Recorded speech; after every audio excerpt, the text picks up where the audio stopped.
There was a village where the truth could speak. They called the village Ilu Ayo, the town of joy. It was a place surrounded by eaves, blessed with streams that never run dry, and people whose laughter filled the air like morning bird song. Every child in that village grew up knowing one thing: never lie before the drum of truth. For hidden deep within the shrine of the great Baba Oruntan, the oldest man in Ilu Ayo, was something sacred. A talking drum that could reveal every secret under the sun. They called it Gangan Utito, the drum of truth. It was said that when Baba Oruntan struck the drum, it could hear the lies in the person's hearts. And where the drum spoke, no one dared argue, for even the gods listened. Every year, during the festival of rain, the whole village gathered beneath the tall Iroko tree, in the center of the square. There, the drummers played, the dancers leaped, and the air was thick with joy and hope. It was the drum that blessed the rains. Without it, the sky would remain dry and hunger would return. For generations, this festival had never failed. Until one year, something went terribly wrong. That morning, when the women went to sweep the shrine and prepare for the festival, they noticed something strange. The sacred mat had been disturbed. The room smelled of sweat and dust. And then came the scream: "The drum is gone!" Within few minutes, the news spread across Ilu Ayo like wildfire. The drum of truth had been stolen. Panic filled the air. The people gathered before Baba Oruntan's house, their faces pale with fear. Without the drum, there would be no rain. The crops would die, and the gods might turn their backs on them. Baba Oruntan stood before the crowd, tall, calm, his great hair glowing in the morning lights. He raised his hand for silence and said, "My children, whoever took the drum must confess before the sun sets. For when the gods speak through the drum, no one can hide." The crowd murmured, glancing at one another. But no one stepped forward. As the hours passed, tension grew. Men whispered in corners. Women prayed at the riverside. Even the birds seemed to watch in silence. By late afternoon, a boy named Tunde, the son of the village chief, stood alone by his shrine. He was no older than 12. Quiet, curious, always asking questions.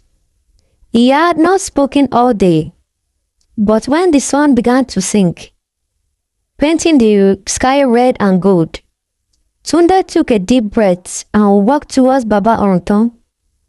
"Baba," he said softly, "I saw something last night." The old man looked at him gently. "Speak, my son, what did you see?" Tunde swallowed hard. "I saw a shadow leaving the shrine.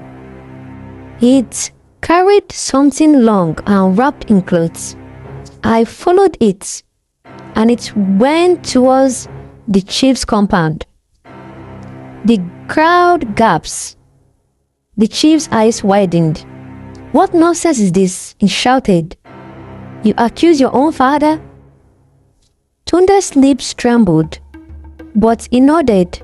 "I only speak what I saw." Baba Oruntan turned the chief. "Do you deny it?" The chief's pride burned in his eyes. "I am the protector of this village. I need no drum to prove my honor." Baba Oruntan sighed deeply. "Then we shall let the drum decide." At dawn, the next morning, a group of young men searched the village, house by house, compound by compound, and then behind the chief's yam barn, covered in dust and palm leaves, they found it, the drum of truth. The crowd gathered as the drum was brought back to the square. Baba Onruto cleaned it gently, his old arms trembling slightly. Then he raised the stick and struck the drum once. Boom! The sound echoed through the hills like thunder. A deep echoing voice filled the air. The hand that hit me was the hand of greed. The crowd froze. Slowly, every eye turned to the chief. His lips parted, but no words came out. His knees gave way, and he fell before the people. Tears ran down his face. "Yes," he whispered, "it is true." He confessed that he had hidden the drum in secret, hoping to control the rains himself. He wanted the people to depend on him, to come to him for blessings, for favors, for mercy. He thought power would bring him respect, but in the end, it only brought him shame. Baba Onruto placed a hand on his shoulder and said, "Greed makes a king smaller than a beggar. But truth, my son, truth restores even the fallen." The chief wept before his people, and they forgave him.